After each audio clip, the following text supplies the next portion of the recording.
Ngayon pong umaga tayo pinadako sa salita ng ating pong Panginoon.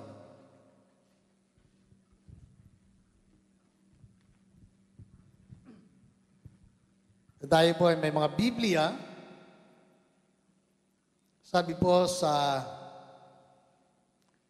2 Chronicles chapter 7, verse 14. Bilanggit ni Pastora kanina.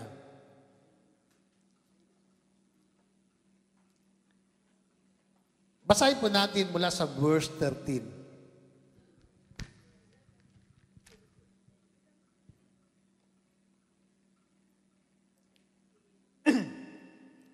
Hallelujah.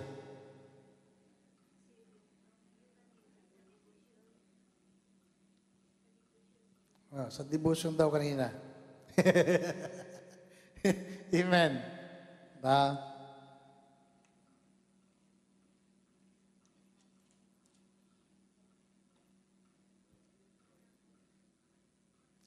Sabi diyan, when I shut up heaven and there is no rain, or command the locusts to devour the land, or send pestilence among my people. Hallelujah. Sa verse 14, if my people who are called by my name will humble themselves and pray, seek my face, and turn from their wicked ways, then I will hear from heaven, and I will forgive their sin, and heal their land. Amen. Hallelujah. Ngayon, pansin po natin mga minamahal,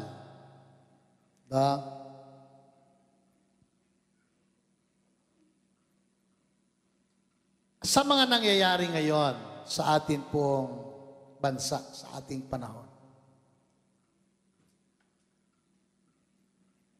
Kailangan ba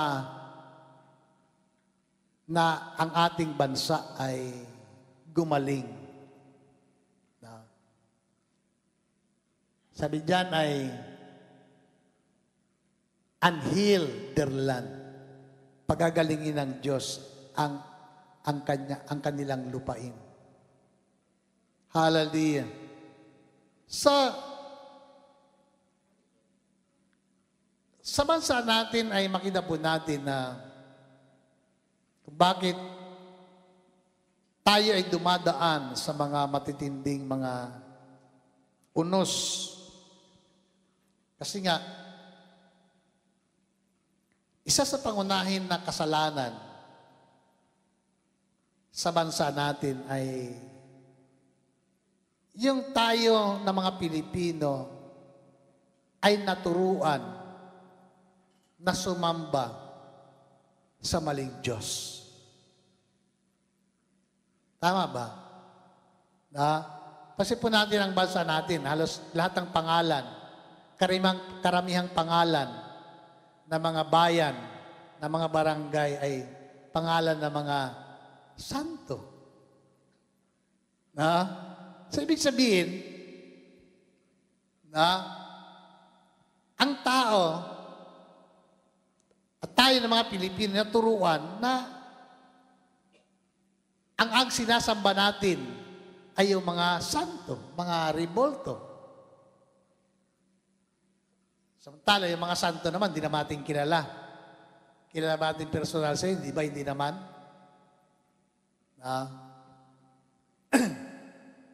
Sa aming barangay, ang patron doon na kinikilala ay si San Roque. Sino ba San Roque? Di ba? Hallelujah. Si mga Santo Niño. Sino ba Santo Niño? Kapatid, mga minamahal,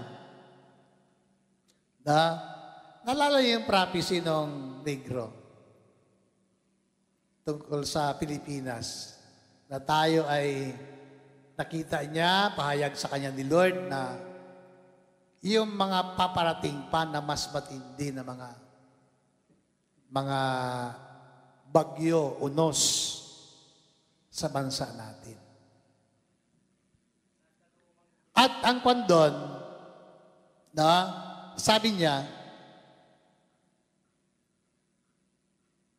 ito ay gagawin ng Diyos, hindi para tayo parusahan. Ito'y ginagawa ni Lord dahil mahal niya ang Pilipinas. Amen? Mahal niya ang Pilipinas. Kasi nga, gusto ng ating Panginoon na ang bansang ito, ang Pilipinas, ay gagamitin niya pagdating ng panahon na maraming Pilipino ang ipapadala sa iba't ibang panig ng mundo para ipahayag ang salita at mabuting balita ng ating Panginoon. Amen? Kaya, kumbaga mga minamahal, kita po natin, kasi ang Pilipinas ay, ang mga Pilipino ay masyadong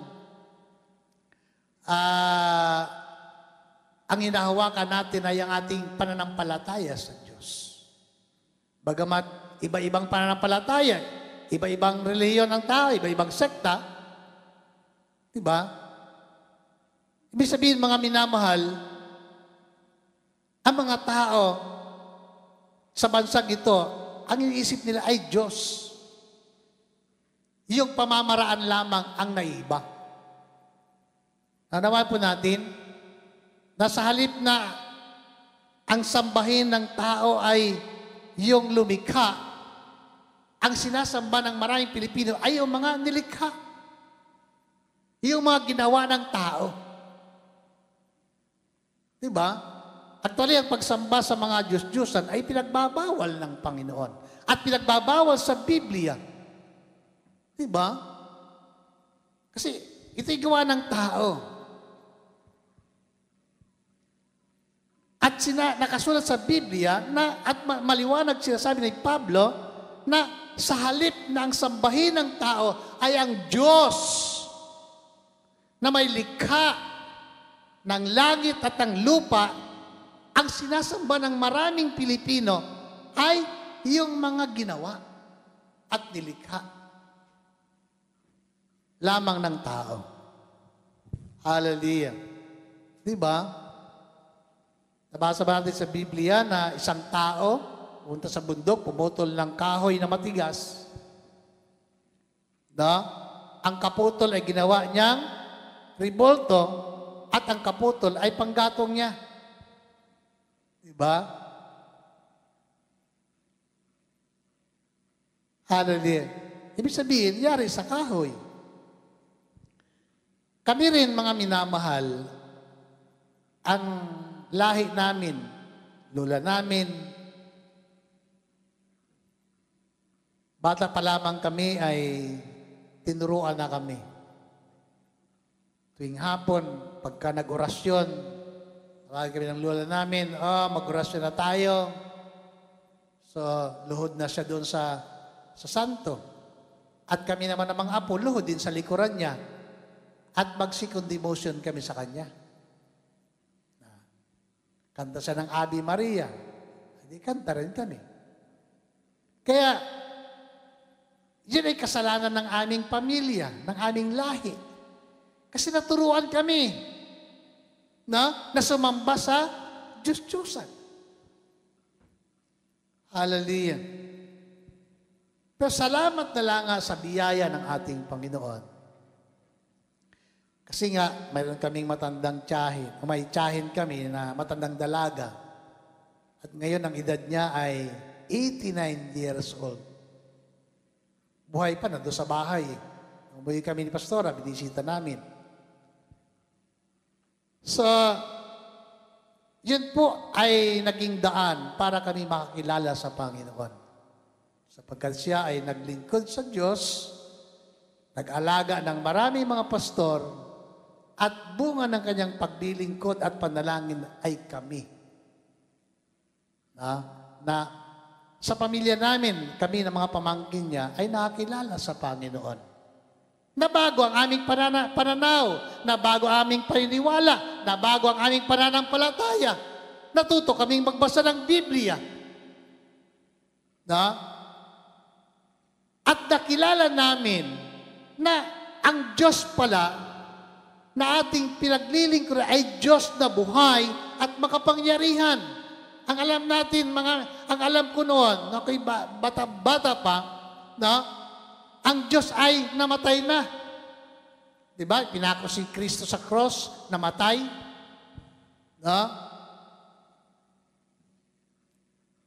Kaya pagka Semana Santa nga noon sa amin, may prosesyon. Prosesyon mga ribolto. Pagdating ng Biyernes ng hapon, huling prosesyon, yung Nazareno na nakatayo, na may pasang cross, pag Biyernes, nakahiga na. Doon sa, nakahiga na doon sa karo. Tapos, pinoprosesyon. Pagdating ng unang istasyon, pangalawang istasyon, pangatlo, pang-apat istasyon, bawat istasyon, nakahiga na yung ribolto. At, inaamoy namin, kabango. Pinapabango. Nilalagyan ng pabango. Yung mga ribolto na patay na. Isip ko, pagdating simbahan, patay na nga. Pagkatapos ng prosesyon, ang isip ko, saan kaya dumadaan itong Diyos na namatay pag-akyat sa langit? Siguro may hagdan, siguro mataas. Siyempre bata ko noon, iniisip ko paano kaya akyat sa langit yung? Siyempre, ang turo ng matatanda, pagka namatay, 3 araw, muling mabuhay, akyat sa langit. Ay, siguro. Kaya, ang isip ko noon, pag Biyernes Santo, sabi ng matatanda, huwag ka daw magtrabaho at huwag kang maghawak na matalino na bagay. Pag nasugat ka, hindi yan gagaling. Di ba, turo na matatanda yan? Kaya, pag Biyernes Santo, ang tao mababait. Biyernes Santo nga Di ba? Huwag kang gagala kung saan-saan. Kasi pag nasugat ka, ay walang Diyos. Pag Biyernes Santo, patay ang Diyos Mali pala yun. Bakit? Kailanman ang Diyos hindi namamatay. Palapakan natin si Lord. Ang Diyos natin ay buhay. Kapatid, mga minamahal, opo, si Jesus namatay, yung pagiging tao niya.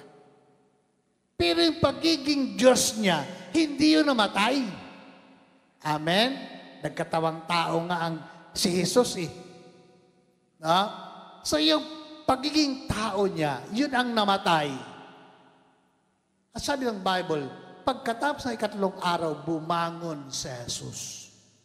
Amen? Hallelujah. Bumangon ang ating Panginoon mula sa kamatayan upang ipakita sa lahat ng mga mananalig, mananampalataya at susunod sa ating Panginoon ay magkaroon ng pag-asa. Mamatay man tayo sa pisikal nating kalagayan, kapatid, may pangako sa Biblia at may pangako ang Diyos na ikaw at ako ay ibabangon ng Diyos mula sa kamatayan. Palapakan natin ang ating Panginoon. Kaya nga, pag-asa mo yan, panghawakan mo sa buhay mo, sapagkat kung tayo ay walang Kristo sa puso, ano ang aasahan natin? Diba? May aasahan ba tayo? Ay sabi ng marami, pag namatay ang tao, wala na. Mali yun. Mali yun. Ang kamatayan hindi katapusan ng lahat ng bagay. Yun ay pasimula ng isang panibago at totoong buhay sa piling ng ating Panginoon. Amen? Glory, glory to God. Kaya nga mga minamahal, kita po natin ang ating pong kalagayan. Ang Diyos ay makapangyarihan. Anong sabi ng Bible? Maari niyang sarhan o ipinid ang langit para hindi pumatak ang ulan. Sinong tao ang makapagsara ng langit? Mayroon bang tao na kayang sara ng langit para tigilan yung ulan? Hallelujah! Diba? Naalala yung panahon ni Noe ng lolo natin. Amen. Diba si Noe ay isang taong nanalig sa Diyos. Kung ikaw ay mananampalataya, lahi ka ni Noe. Amen po ba? Diba? Si Lolo Noe ang naligtas sa panahon ng paggunaw ng mundo. Bakit? Si Noe ay lumalakad na may takot sa Diyos. Amen? Pag may takot ka sa Diyos, apo ka ni Noe. Diba?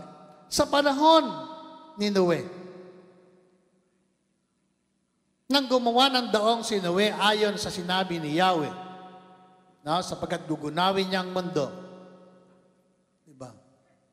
Nung matapos ang daong at matapos na ang pangaral ni Noe sa mga tao na magsisi, kahit isa walang nagsisi. Diba? Nakakalungkot yun. Isipin nyo, tagal niya, ilang taon sa nangaral, wala man lang naligtas. Pamilya lang na niya ang naligtas. Sabi ni Yahweh, pumasok na kayo sa daong. Hallelujah. Pumasok si Noe, kanyang asawa, 3 anak at mga manugang. Mga hayop, dala-dalawa. Ibon, hayop, lahat ng may buhay, dala-dalawa. Pinapasok sa daong. At nung makapasok na lahat, ang pamilya ni Noe at mga hayop, sabi ng Bible, sinarhan ng Diyos ang daong. Isinara ni Yahweh, nilak niya. At sabi ng Biblia, binuksan ni Yahweh ang umulan ng napakalakas at lahat ng bukal ay binuksan ng Diyos. Hallelujah. May ulan, may mga bukal, lahat ng yun binuksan ng Diyos. Hallelujah. Sa loob ng 40 araw at 40 gabi, walang tigil na ulan. No? Hanggat inabot ang tuktok ng bundok. Hallelujah. Na kung saan nandoon ang arka ni Noe. Diba? Eh, sabi ng mga tao noon sa panahon ni Noe, maniwala. Bakit? Ay, nung panahon ni Noe, bitak-bitak ang lupa. Matinding tag-araw. Tag-init. Sino maniwala nga na uulan? Kaya ang mga tao, pinagtatawa si Noe, iniinsulto si Noe. Lahat ng panalait tinanggap ni Noe sa mga tao. Bakit? Ay, nagdawa siya ng barko sa bundok eh. Kasi paano niya mahila yun sa dagat para mapalutan? So, diba? Pero alam niyo mga minamahal, kung ano ang sinabi ng Diyos, yun talaga yun. Amen? Kaya umulan, 40 araw, 40 gabi. Pagdating doon sa bundok, nandun ang arka ni Noe. Diba? Lumutang ang arka ni Noe. Amen? Hallelujah. Kaya nga, ang Diyos ay makapangyarihan. Amen? Imposible nga naman eh. Yung ginawa ni Noe. Diba? Gagawa ka ng barko doon sa bundok. Hallelujah. Imposible. Pero ang Diyos natin, ang Diyos ay gumagawa sa mga bagay na hindi kayang gawin ng tao. Amen? Pero si Noe, matindi ang kanyang pananampalataya. Diba? Kahit na ang tingin sa kanya ng mga tao, buwang-buwang siya, sige lang. Ang tingin sa kanya ng kanyang mga kapitbahay, wala sa katinuan ng kanyang isip. Bakit? Di naman pati mga anak, dinamay niya. Karay-karay ni Noe, pabundok, yung mga anak niya, magbiyak ng kahoy. Ano po? Di ba? Maggawa ng barko. Nandun, anak niya kasama, alalay niya. Hallelujah. Pero mo yun? Kung mahina ang loob ni Noe, masiraan ka siya ng bait. Bakit? Yung insulto ng mga tao, yung mga negatibong salita na binabato sa kanya, aba, hindi ka masiraan ng bait. Baka matuluyan ka nga. Bakit? Ay, araw-araw yun kaya ginagawa. Tapos, pagka matapos siya gumawa, punta sa mga tao, mangaral, magsisi kayo. Di ba? Tayo, kumakita tayo isang tao nagbibisikleta, may karatula. Repent. Di ba? Mayroon nag-ikot din sa Manila. May karatula. Magsisi kayo. Darating na si Kristo. Ano impresyon ng tao? Ay, siraan ng bait yan. Nasobrahan ka basa ng Biblia yan. Pero, alam niyo mga minamahal, di bali na. Amen. Di bali na. Isipin ng iba na ikaw ay nasiraan ng bait. Pero ako'y naniwala sa sarili ko. Sa lahat ng nasira, tayo lang matino. Amen po ba? Amen po ba? Sa lahat ng nasira ng bait, ikaw lang matino. Diba? Ayun nga pagkanta lang na papalakpak ka, hindi naman intindihan ng iba yan eh. Amen. Patas-taas ka ng panang kamay, hallelujah ka, hindi naman alam ng iba yan eh. Diba?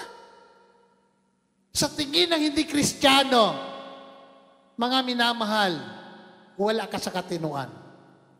Pero salamat sa biyaya ng Diyos, sa lahat ng nasiraan, ikaw lang ang matino. Sa harap ni Lord. Palapakan natin ang atin pong Panginoon. Amen. Hallelujah! Ang Diyos na ating pinaglilingkuran ay Diyos na makapangyarihan. Sabi ng Biblia sa verse 13. Sabi dyan, hallelujah, when I shut up heaven and there is no rain, kayang-kaya ng Diyos isara ang langit at walang ulan na papatak sa lupa. Anong mangyari sa atin? Diba? Anong mangyari sa atin? Kung wala ng ulan, ay di wala ng tubig na lalabas sa mga bukal natin. Alam niyo ba nung araw, ang mga bundok ay sagana pa, maraming malaking mga punong kahoy, maraming bukal. Kahit saan pwede kang maglagay ng kawayan, sahod mo doon, papunta sa iyong bahay, mayroon ng tubig sa bahay mo kasi galing sa bukal eh. Diba? Sino ito nakaranas na ang bahay na sa bundok, tapos ang tubig galing sa bukal? Sa mga probinsya, kami mayroon din eh. Sa bukal kami umigib ng tubig. Diba? Tapos pagka walang tubig sa umaga, puntahan mo. Sunsunin mo yung alulod, may palaka pala doon nakaharang. Siyempre gusto ng palaka sa malamig. Kaya pala, ang lasa ng tubig, matamis-tamis. Kasi may ihi ng palaka. Hallelujah. Ako'y bata pa, sanay ako umigib sa mga alulod na yari sa kawayan. Pasan-pasan ko galon. Alam niyo paano? Kung ganito ang gawin ng Diyos, sarahan niya ang langit, wala ng ulan. Napakapalad natin sa Pilipinas. Bakit? Ang ganda ng panahon sa atin. Amen? Panahon ng tag-ulan, may panahon ng tag-araw. Diba? Bago matapos ang tag-araw, nandiyan ulit tag-ulan. Ibig sabihin, tuloy-tuloy ang pagdaloy sa bukal. Pero ngayon, sa amin, pahirapan ng tubig sa lugar namin. Pero nung umuwi kayo, maraming tubig. Sa gripo, sa bahay namin. Ang gripo, yung tubig namin, dalawang pinanggagalingan. Dito sa bundok, sa kabila, pero naman, ang tawagin namin ay, yung bukal na ay baliw. Saan galing yan? Sa baliw. Siguro Siguro, sabi ng mga tao, siguro mga tao doon sa lugar yun, puro baliw. Kasi may lugar sa amin, may sityo doon, ang lugar yun, tinatawag na, taga-sayan, taga-baliw. Ay, mga baliw siguro mga tao doon. Hallelujah. So, yung lugar na yon, na kung tawagin namin baliw, malayo ka pa lang, dinig na dinig mo na sa buong barangay, yung lagaslas ng tubig. Talagang ang tubig doon napakalamig. Kasi sa lugar namin may mataas sa bundok, na, doon galing ang bukal, papunta sa tabing kalsada, kaya maraming dumadayo doon para maglaba, maligo, sapagkat napakalamig. Pero ngayon, hirap na, kakaunti na ang dumadaloy na tubig. So, ilang taon pala nakalipas? Ako, 55. So, ngayon, kaunti na ang tubig. Ano kaya? Sunod pang mga 50 taon pang darating. May tubig pa kaya yun? Diba? Siguro dati ang araw, ang iinumin natin, galing na dyan sa ilog. Babalik na doon, linisin lang yan, inumin natin. Di ba ganun sa ibang bansa? No? Dagat nga, ininom eh. Yung ibang tubig natin, galing sa Laguna de Bay, na ininom ng tao. Kapatid, mga minamahal, sabi ng Bible, when I set up the heaven, and there is no rain, or command, the locust to devour the land or send pestilence among my people. Ang Diyos ay may kapangyarihang magpadala ng mga balag para sirain na ang lupa, ang kalupaan. Ang Diyos ay may kapangyarihan na magpadala ng mga piste. Pestilence. Alam mo mga piste na dumating sa naranasan ng noong unang panahon. Nung kayo bata pa, ang piste na naranasan namin, yung piste ng kurikong. Sino nakaras kurikong? Ayaw ang kurikong? Sabi nila, kurikong kagaw? Yung kurikong, bakit may kagaw? Makati. Alam niyo yan, kung katawan mo nangangati, tawag namin kurikong. Piste yun. Alam niyo yan, mga minamahal? Pestilence. No? Kabuti nga kayo, hindi kayo kalas ng kurikong. Ano ang piste dumating sa atin? Piste ng, ano nakalipas, yung nag-pandemic tayo, piste din yun eh. Di ba virus yun? Yung kurikong, piste din yun, virus din yun. Lahat kayo sa buong bahay at may isang nagkakurikong, lahat na kayo. Ay, biro mo yan, kung halimbawa, 12 kayo sa pamilya, magkakurikong kayo, pati sa mga puwit nyo, sa gabi, bago kayo matulog, kamot kayo ng kamot ng kurikong nyo. Kung saan yung mga singit, nandun yung kurikong. Alam niyo yun? Ang ginagamot namin, yung langis ng niyog na may buwa. Ayan, yung may buwa, may tubo, tapos buwa. May langis yon, yung niyog. Yun ang pinapahid namin sa kurikong. Hallelujah. Alam niyo mga minamahal, or send pestilence among my people. Diba? Sa panahon na ang mga Israelita nandun, sa Ehipto, ang Diyos nagpadala ng piste sa Egypt. Piste ng mga palaka. Diba? Bukod doon sa mga ahas, palaka. Maging doon sa sa palasyo ng hari, may palaka. Diba?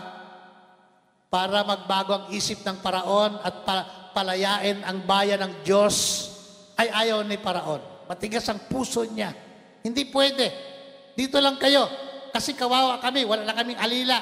Kung kayo umalis. Ang ginawa ni Yahweh, nagpadala ng palaka. Sa palasyo. Sa mga bahay ng mga Ehipsyo, maraming palaka. Piste yan eh. Pero mo yan, natutulog ka sa kama mo, may tatalog palaka. Diba? Kakain ka sa kusina, may palaka. Lahat may palaka. Piste yun. Ang Diyos may kapangyarihan. Yan ang Diyos nating pinagdilingkuran. Pagka ang tao ay tumalikod sa Diyos, ipaparanas ng Panginoon ang kahirapan. Di ba? Pag walang ulan, matinding kahirapan. Pag walang ulan, ang tao hindi makapagtanim, ang tao ay magugutom. Di ba? Kasi lahat ng yan, na pag walang biyaya galing sa langit, ni hamog ay wala rin magagawa ang mga tao. Paano makapagtanim ang tao kung walang ulan? Paano mabuhay ang tao at mga hayop kung walang ulan? Wala silang, pati hayop mamamatay. Kapatid, mga minamahal, kung sasarhan ng Diyos ang langit, bakit may kapangyarihan siya? Amen? Ano ang dahilan? Bakit ito ginawa ng Diyos sa Israel? Sa mga tao na hindi kumikilala sa Diyos. Bakit? Ito'y hinayaan ng Diyos para ipakita ng ating Panginoon na siya'y Diyos na makapangyarihan. Amin po ba?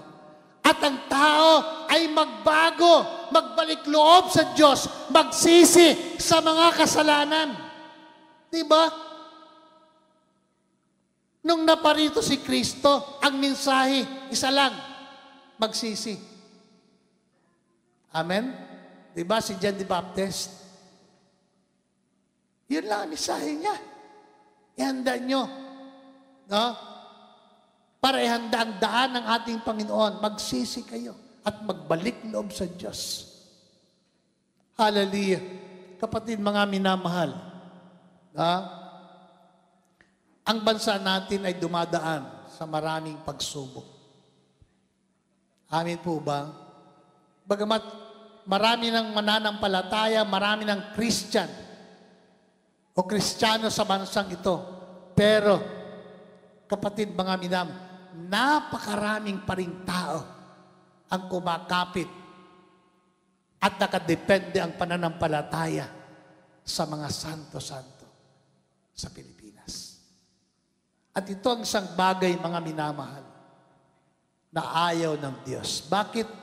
Ang Diyos natin, ang Diyos ni Abraham at ni Isaac at ni Jacob ay Diyos na mapanibughuin. Amen?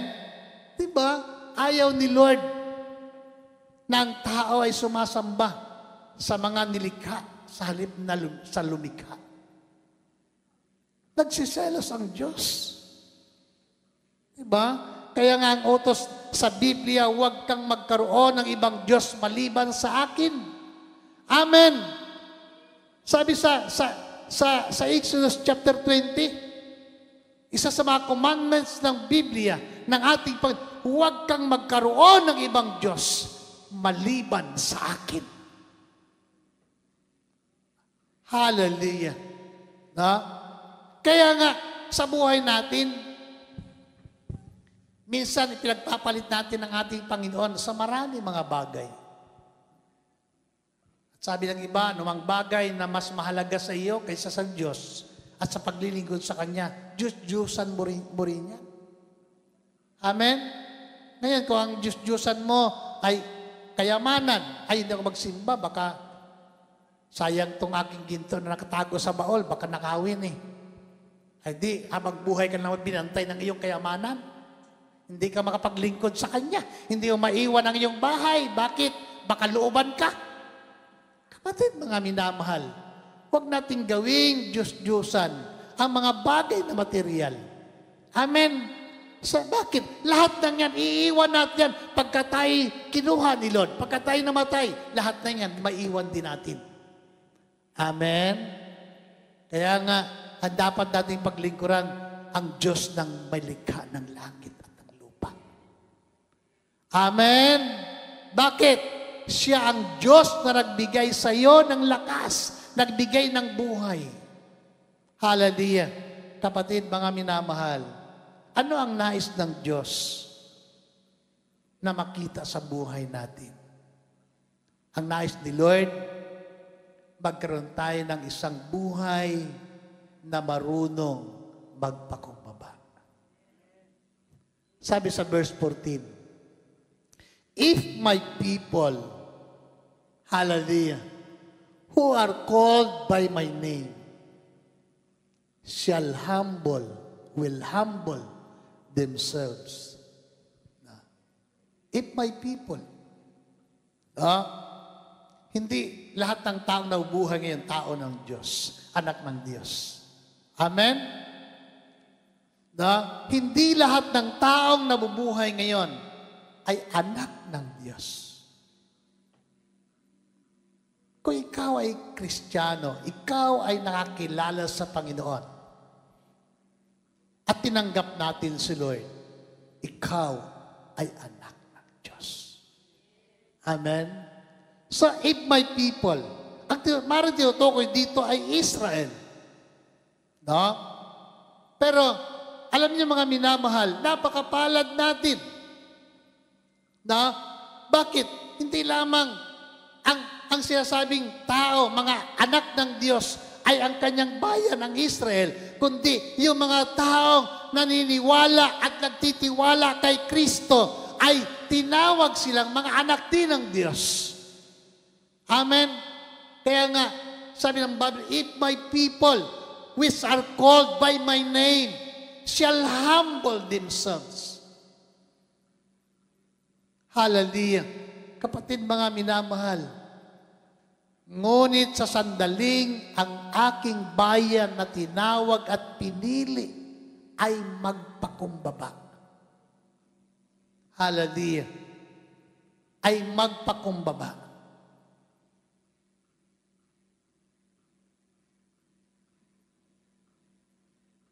Tayo bilang mga anak ng Diyos, ito ang nais ni Lord sa buhay natin. Na makita ng Panginoon ang kababaang loob sa buhay natin. Sa panahon ng matinding unos, sa panahon ng bagyo, sa panahon ng mga pagsubok, matuto tayong magpakumbaba kay Lord. Bakit? May sinasabi ang Diyos. Amen? Ito yung mga dumarating na bagyo sa Pilipinas. May sinasabi si Lord sa atin. Amen? Mayroon siyang mensahe na gustong iparating sa bawat isa sa atin. Sa bawat Pilipino. Hallelujah. Na kailangan natin magpakumbaba sa Diyos. Diba? Maring ang pamilya natin di pa nakalaya sa kasalanan ng pagsamba sa mga idols, sa mga idolatry, no? Sa mga Diyos-Diyusan. Na kailangan sa ating sunod na lahi, iisa na lang ang dapat sambahin at kilalaning Diyos, ang Diyos na may likha ng langit at ang lupa at nagbigay ng buhay sa atin. Amen? Hallelujah. Kaya nga, ang Panginoon, ang Diyos natin at ang Panginoon, sabi niya, sa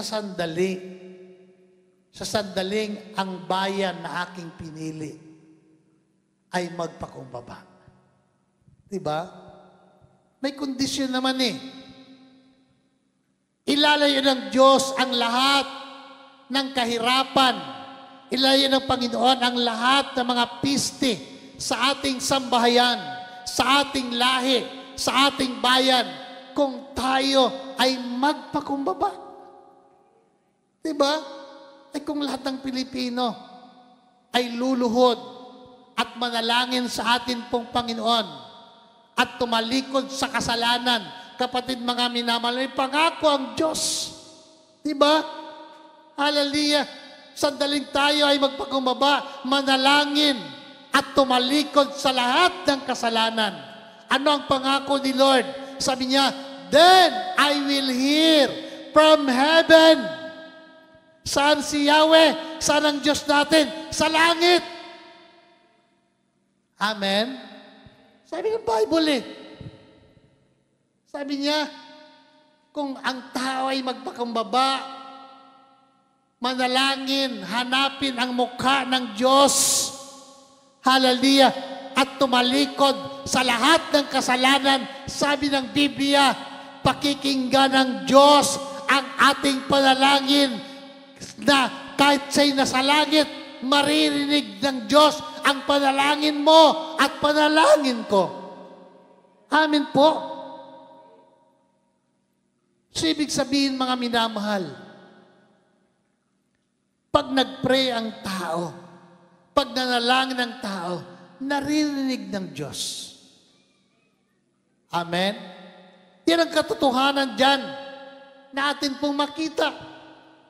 Diba? Pag nakita ni Lord, ang kababaang loob natin, pag nakita ng Diyos, hallelujah, na ikaw ay laging nananalangin, at ang hinahanap natin ay ang mukha ng Diyos. Hallelujah. At nakita ng Panginoon ang pagbabago natin at pagtalikod sa lahat ng kasamaan at kasalanan. Kapatid, mga minamahal, ang pandinig ng Diyos ay bukas para pakinggan ang ating mga panalangin. Diba? Hallelujah. Pwedeng gawin ng Diyos na si Juan ay ilayo sa Pilipinas. Amin po ba? Sabi ng Bible, I will hear from heaven. Hallelujah. Kaya nga, sa panahon natin ngayon, sa mga sandaling ito, maraming Kristiyano, maraming mga mananampalataya ang nananalangin na ilayo ng Diyos ang super typhoon na ito sa Pilipinas, sa ating bansa. Hallelujah. Ang problema ay maraming Kristiyano din, inaasahan pang darating Naabangan lagi natin sa balita. Saan na kaya si Juan? Hallelujah. Kapatid, mga minamahal, samantalang daming nanalangin, Lord, ilayo mo sa aming bansa si Juan. Hallelujah. Diba? Totoo naman Kayang-kaya ng Diyos na harangan at hadlangan ang malakas na unos na maaring darating. Amen? Hallelujah. Kapatid, mga minamahal, ang panalangin, sabi nga ng Miyerkules dito sa prayer meeting, malaki, sabi ng Biblia sa aklat ni James, malaki ang nagagawa ng panalangin ng taong matuwid. Ngayon, kung gusto natin na ang ating panalangin ay marinig ng Diyos, anong requirements? Magpakatuwid tayo. Yan sabi ng Bible Si Elijah nanalangin kay Yahweh na huwag umulan 3 taon. 3 taon na hindi umulan. After 3 years, nanalangin siya na umulan. Kaya nasabi sa Bible, nasabi ni Santiago, malaki ang nagagawa ng panalangin ng taong matuwid. Kaya ang requirements para ang prayer natin ay marinig ng Diyos. Ituwid natin ang ating buhay. Itama natin ang ating sarili. Itama natin ang ating relasyon kay Lord. 100% ang prayer mo ay mapapakinggan ng Diyos sa langit. Palapakan natin ang ating pong Panginoon. Hallelujah! Kaya nga mga minamahal, sabi ng Bible, I will hear from heaven. Isipin natin, nandito tayo sa lupa, pero yung prayer natin, pwedeng makarating sa langit. Diba? Pwedeng makarating sa langit.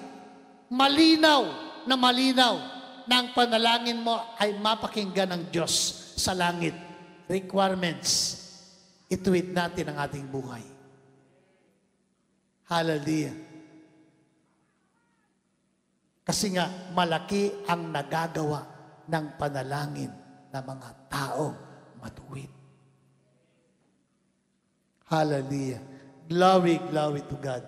I will hear from heaven, I will forgive their sin and heal their land. Kapatid, kailangan ng ating bansa ang kagalingan. Amen? Hallelujah. Sakit ng ating bansa ay korupsyon. Bakit maraming naghihirap na Pilipino? Ngayon, nakalipas na mga bagyo, ang daming binaha, daming namatay. Ang sisi ng tao sa flood control project. Bakit? Ay bumaha eh. Ay bawat pagbaha, naiisip ng mga Pilipino yung pera na billion-billion. Diba? Ay kung bawat Pilipino binigyan ng 1 milyon, ay lahat ng Pilipino milyonaryo. Tama po ba? Amin po. Lahat ng Pilipino milyonaryo. Bilyon trilyon ang budget ng bansa natin. Laking pera. Pero bakit mahirap? Maraming Pilipino mahirap. Bakit maraming Pilipino nagdarahop? Bakit maraming Pilipino nandun sa kalsada nang hihingi? Bakit? Kapatid, mga minamahal. Kasi nga, may sakit ang ating bansa. Hallelujah. Sabi nga ng iba, ginagawa ng negosyo ang politika. Gusto mong yumaman at biglang milyonaryo? Na? Magkandidato ka. Na? Maging congressman ka. Sumali ka sa mga kontrata ng gobyerno. Yayaman ka. Hallelujah. Pero ano yung mong kayamanan mo? Na? Sabi ng Bible, makamtan man natin ang kayamanan ng buong mundo kung ang kaluluwa mo ay mapahamak naman sa impyerno. Pili ka. Na? Yumaman ka? Na? Sa masamang paraan? Pwede kang yumaman. Lahat gawin mo. Lahat ng illegal gawin mo. Yayaman ka. Pero, ang kapalit doon, kaluluwa mo. Kapahamakan sa impyerno.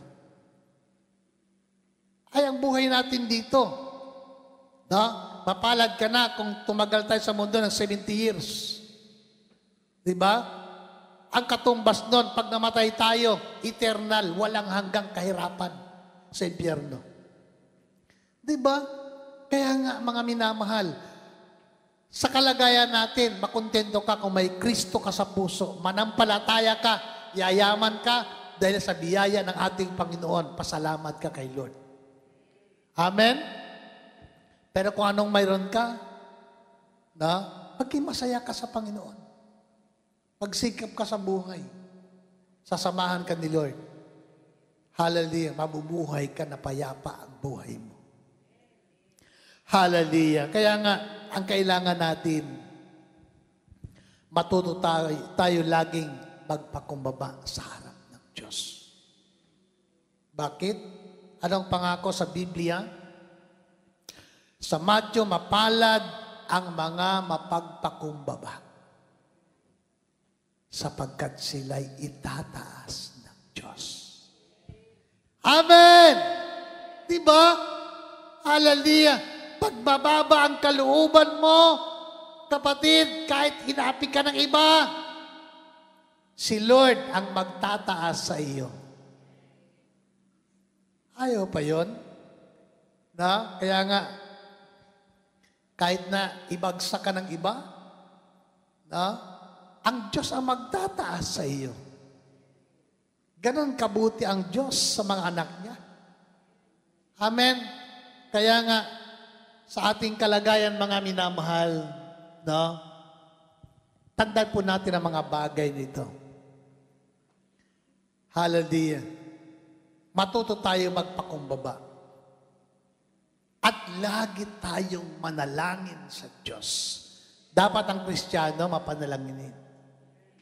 Amen? Bakit? Hindi natin alam kung ano ang mga mangyayari. So, kailangan natin lagi handa ang ating sarili sa pananalangin. Bakit? Ano ang benepisyo ng panalangin sa buhay natin? Kapatid, mga minamahal, una, magiging matatag ang buhay mo. Magiging matatag ang iyong pananampalataya sa Diyos. Diba? Hallelujah! Ang taong nakaluhod, matatag yan. Ang taong laging nakaluhod, matibay yan.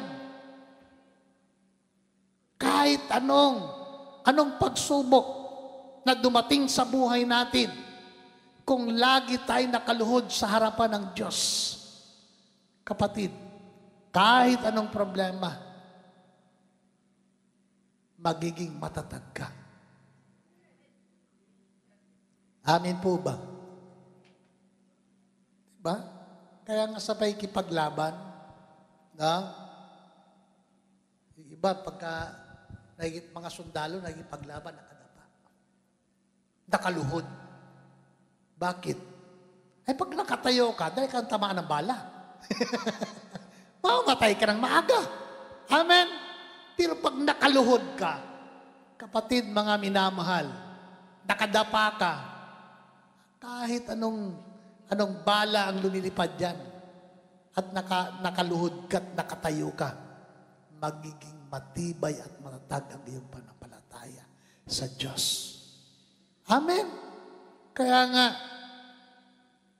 hallelujah, lagi tayong manalangin sa Panginoon. At ang hanapin lagi natin ang mukha ng Diyos. Ang kalooban ng Diyos. Amen? Bakit mukha ni Lord? Diba? Kasi kung ang mukha ng Diyos lagi natin hinahanap, alam niyo yun? Malapit ka lagi kay Lord. Yung gloria ng Diyos magniningning sa buhay natin. Amen. Hallelujah. No? Nagkakagulo na ang maraming mga tao, pero panatag ka pa rin. Bakit? May Diyos ka sa buhay.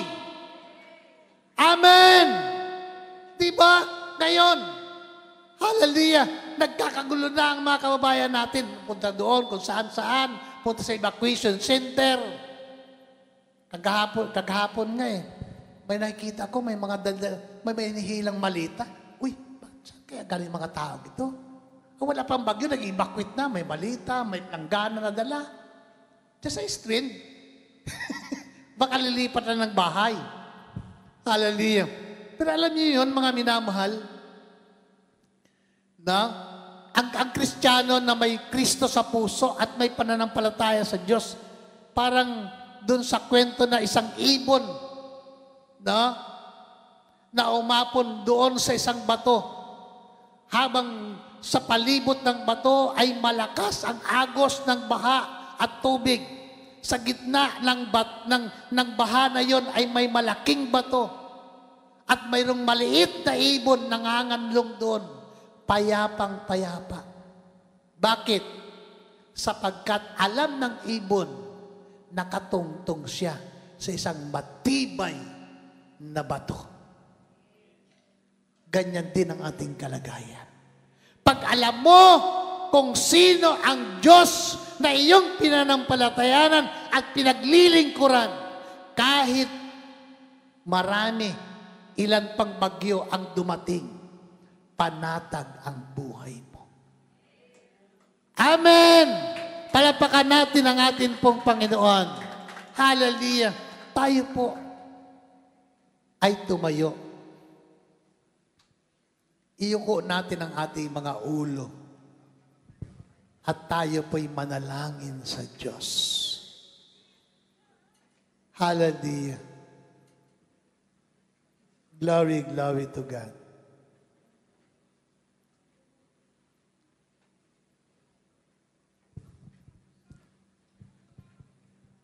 Atin pong pasalamatan ang atin pong Panginoon. Awitin natin ang isang awiting still.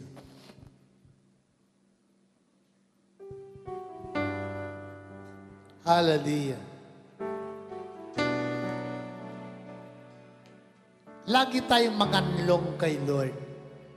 Sabi nga, He is our refuge. Our God is our shelter. Amen? Siya ang ating kanlungan. Sa panahon ng kabagabagan, si Lord ang ating tanggulan. Amen. At makakasumpong tayo ng kapayapaan sa harap ng ating Panginoon. Hallelujah.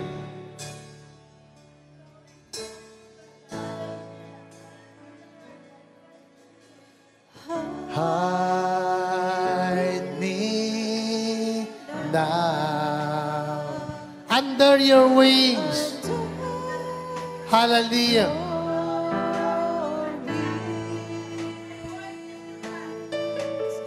Cover me within your mighty hand. Hide me now. Hallelujah. Me now. Under your wings. Oh, cover me.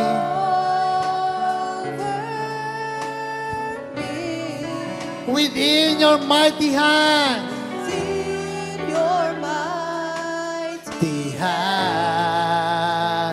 When the oceans rise and thunders roar, I will soar with you above the storm. Father, you are King over the flood. I will be still.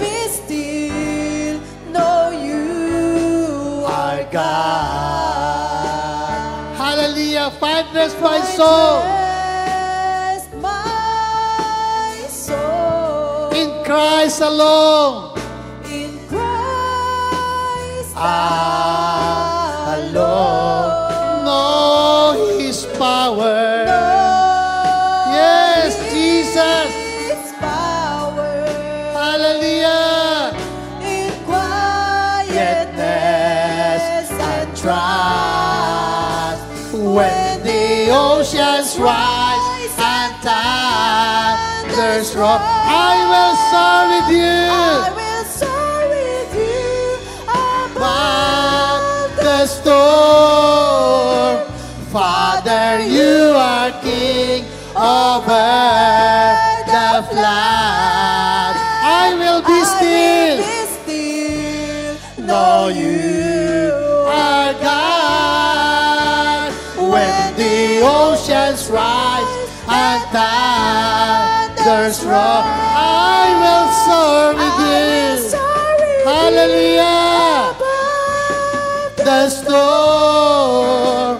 Father, you are King over the flood. I will be still, know you are God. Hallelujah. When the thunders roar. I will I soar will soar with you above the storm. Father, you are king over the flood, and I will be still, know you are God. I will be still, know you are God, and I will be still, know you are God. Hallelujah. Yes, Jesus. Yes, Lord. Hallelujah.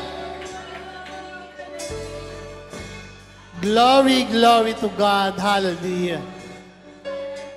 Yes, Jesus. Yes, Lord. Salamat, Panginoon. Salamat sa inyo. Glory, glory to God. Hallelujah.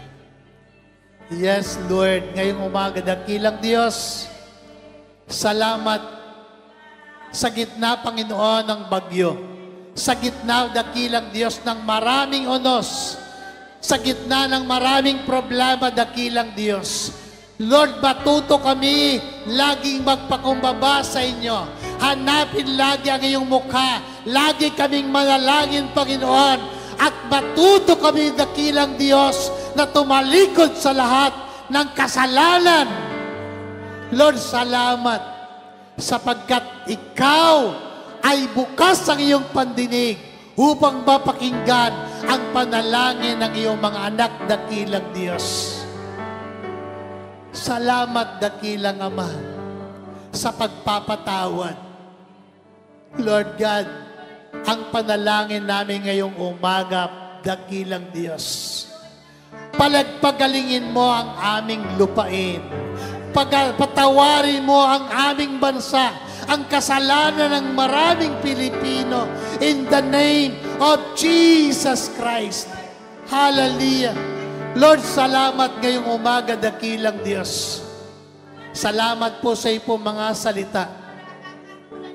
Patuloy po, dakilang Diyos, ito po ay tumimo at maitanim sa puso ng iyong mga anak. At patuloy, Panginoon, na ito po ay magsilbing inspirasyon sa aming buhay upang mabago ang aming paniniwala, mabago ang aming puso, mabago ang aming buhay at pananaw sa buhay bilang iyong mga anak. Salamat po, dakilang Diyos, ngayon po umaga. Pangunahan mo ang bawat isa at aming dalangin ngayong umaga, Panginoon, patuloy na aming inaasahan na ilayo mo, Panginoon, ang bagyong narito at paparating sa aming bansa. Itaas mo, dakilang Diyos, iliis mo sa Pilipinas in the name of Jesus Christ. Hallelujah!